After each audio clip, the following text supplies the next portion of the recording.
ಮಳೆಯಿಂದ ನಾರು ಸ್ವರ್ಗ ಸೇರಿತು. ಹಾಯ್ ಎಲ್ರಿಗೂ, ನನ್ನ ಪ್ರೀತಿಯ ಮಳೆ ಆಶ್ರಿತ ರೈತರಿಗೋಸ್ಕರ ಹುಲ್ಲಿನ ಬೆಳೆಗಳ ಬಗ್ಗೆ ಡಾಕ್ಟರ್ ಮಂಜನಗೌಡ, BSc ಅಗ್ರಿಕಲ್ಚರಲ್, ಭಾರತೀಯ ಬೀಜ ವಿಜ್ಞಾನ ಮತ್ತು ತಂತ್ರಜ್ಞಾನ, GKVK ಇವರಿಂದ ಮಾಹಿತಿ.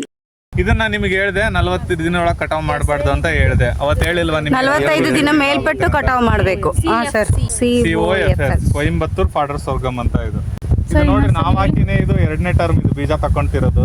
ಮೇವಿಗಾಗಿ ಏನಿಲ್ಲ, ನೀವು 45 ದಿನ ಆದ್ಮೇಲೆ ಕಟಾವ್ ಮಾಡ್ತಾ ಇದ್ರೆ ಪ್ರತಿ ಬೀಜ ತಗೊಂಡಾಗ ಬುಡ ಸಮೇತ ಕಟ್ ಮಾಡ್ಬಿಡ್ತೀರಾ, ಅಲ್ಲ ಇದೇ ಕಟ್ ಮಾಡ್ತೀರಾ? ಈಗ ನಾವ್ ಇದನ್ನಷ್ಟೇ ಕಟ್ ಮಾಡ್ಕೊಂತೀವಿ, ಮತ್ತೆ ಯಾರಾದ್ರೂ ಮೇವು ಕಟ್ ಮಾಡ್ಕೊಂಡು ಹೋಗ್ತಾರೆ. ನಮ್ದೇನ್ ಇಲ್ಲಿ ಫಾರ್ಮ್ ಏನಿಲ್ಲ, ಹೀಗಾಗಿ ನಾವು ಬೀಜ ಇಷ್ಟೊತ್ತವರೆಗೂ ಬಿಟ್ಟಿವಿ. ಇಲ್ಲ ಅಂದ್ರೆ ನಾವು ಮೇವಿಗಾಗಿ ಕಟ್ ಮಾಡೋದಾದ್ರೆ 45 ದಿನಕ್ಕೆ ಕಟ್ ಮಾಡ್ತೀವಿ. ಇದು ಬೀಜ ಶೇಖರಣೆ ಮಾಡ್ಬೇಕು ಅನ್ನೋದಕ್ಕೋಸ್ಕರ ಅದೇ ಬೀಜೋತ್ಪನ್ನ ನಾವು ನಿಮಗೆ ಸೀಡ್ ಪ್ರೊಡಕ್ಷನ್ ಮಾಡ್ತಿರೋದು. 1 kg 35,000. 1 kg ಬೀಜಕ್ಕೆ ಅಲ್ಲ, 1 kg ಅಲ್ಲ, 1 ಕ್ವಿಂಟಾಲ್ಗೆ. 1 ಕ್ವಿಂಟಾಲ್ಗೆ 1 ಕ್ವಿಂಟಾಲ್ಗೆ ಕುರಿಗಳಿಗೆ ಹೇಳಿ ಮಾಡಿಸಿದಂತ ಮೇವಿನ ಬೆಳೆ ಇದು. ಹೆಚ್ಚು ಪ್ರೋಟೀನ್ ಇರ್ತತೆ. ಅದು ಬೇಲಿ ಮೆಂತೆ, ಅದು ಸರಿನಾ? ಇದು ಸ್ಟೈಲೋ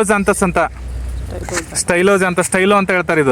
ಇದು ದ್ವಿದಳ ಧಾನ್ಯದ ಮೇವಿನ ಬೆಳೆ. ನೀವು ಹಸುಗಳಿಗೆ ಯಾವ್ದಕ್ಕಾದ್ರೂ ಅತಿ ಹೆಚ್ಚು ಪ್ರೋಟೀನ್ ಇದೆ ಇದ್ರೊಳಗೆ. 26 ರಿಂದ 27% ಪ್ರೋಟೀನ್ ಇರುತ್ತೆ ಇದ್ರೊಳಗೆ. ಸರ್, ಇದು ಬಹುವಾರ್ಷಿಕ ಬೆಳೆ. ನೀವು ಕಟ್ ಮಾಡ್ತಾ ಇದ್ದಂಗೆ ಬರ್ತಾನೆ ಇರುತ್ತೆ. ಇದ್ರ ಬೀಜಗಳೆಲ್ಲ ತುಂಬಾ ಜಾಸ್ತಿ ಕಾಸ್ಟ್ಲಿ. 700, 600 ರಿಂದ 700 ರೂಪಾಯಿ ಪ್ರತಿ ಒಂದು. ನೋಡ್ರಿ ಹೆಂಗಿದೆ ನೋಡ್ರಿ, ಇದು ಬೀಜ ಎಷ್ಟು ಸಣ್ಣದಿದೆ ನೋಡ್ರಿ. ತುಂಬಾ ಸಣ್ಣಗಿದೆ. ಗಿನ್ನಿ ಹುಲ್ಲು. ಗಿನ್ನಿ ಹುಲ್ಲು. ನೀವು ನೋಡ್ರಿ, ಇವೆಲ್ಲ ಮಳೆ ಆಶ್ರಿತ. ಇವು ಯಾವ ರೈತರಿಗೆ ನೀರ್ ಇರಲ್ಲ, ನಾವ್ ಇವಕ್ಕೆ ನೀರು ಕೊಡಲ್ಲ. ಮಳೆ ಬಂದಾಗ ಚೆನ್ನಾಗಿ ಹಸಿರಾಗಿ ಬೆಳ್ಕೊಂತವೆ, ನೀವು ಕೊಯ್ಕೋಬಹುದು ಚೆನ್ನಾಗಿ. ಹಸುಗೆ ಮತ್ತೆ ಮೇಕೆಗೆ ಸ್ಕಾಬ್ರಾ ಅಂತ ಒಳಗಡೆ ಇರೋಂತ ಹುಲ್ಲು ಅಂಜನ್ ಹುಲ್ಲು. ಹಸುಗಳು ಹಂಗೆ ಬಾಯಿ ಹಚ್ಕೊಂಡು ಹಂಗೆ ಮೇಯ್ಬೋದು ಈ ಹುಲ್ನ. ನೀವೆಲ್ಲಿ ಬದುಗಳಿಗೆಲ್ಲ ಮಣ್ಣು ಸವಕಳಿ ಆಗ್ತಿರ್ತದೆ ಗೊತ್ತಾ? ರೈತರು ಹೊಲ್ದ ಬಂಡ್ ಹಾಕ್ಸಿರ್ತಾರೆ, ಅಂತ ಬದುಗಳಿಗೆ ಇದು ಬಹಳ ಮಾಡ್ಸಿದ ಹುಲ್ಲು. ಇದು ಬದುಗಳಿಗೆ ಹಚ್ಚಿದ್ರೆ ಬದುಗಳು ಮಣ್ಣನ್ನು ಕೊಯ್ದು ಆಗಂಗಿಲ್ಲ, ನಿಮಗೆ ದನಗಳಿಗೆ ಮೇವು ಆಗುತ್ತೆ. ಏನ್ ಸರ್ ಹುಲ್ಲು ಹೆಸರು? ಗ್ರೇಜಿಂಗ್ ಗಿನಿ ಹುಲ್ಲು ಅಂತ ಹೇಳ್ತೀವಿ ನೋಡಿ. ನೇಪಿಯರ್ ಹುಲ್ಲು ಇದು. ಹಾ ಸರ್. ಸರಿ, ಆಲ್ರೆಡಿ ಒಂದು 3 ವರ್ಷ ಆಯ್ತು ಇದನ್ನ ಪ್ಲಾಂಟಿಂಗ್ ಮಾಡಿ ನಾವು. ಇದು ಫಾಡರ್ ಸೋರ್ಗಮ್ ನಾನು ಮಾಡಿಲ್ಲ. ಇದನ್ನ ನೀವು ಬರ್ತಾನೆ ಇರುತ್ತೆ ನೀಟಾಗಿ. ಗೊಬ್ಬರ ನಾವೇನು ಕೊಟ್ಟಿಲ್ಲ ಇದಕ್ಕೆ. ಕೊಡ್ತಾ ಇದ್ರೆ ನಿಮ್ಗೆ ನೀಟಾಗಿ ಬರುತ್ತೆ ಇದು. ಕಡಿಮೆ ಮಾಡಿ ಮೇಲ್ ಬಂದ್ರೆ ಮತ್ತೆ ಬೆಳೆಯಕ್ಕೆ ಅಷ್ಟೊಂದು ಅದ್ರದ್ದು ಕೆಪಾಸಿಟಿ ಇರುತ್ತೆ.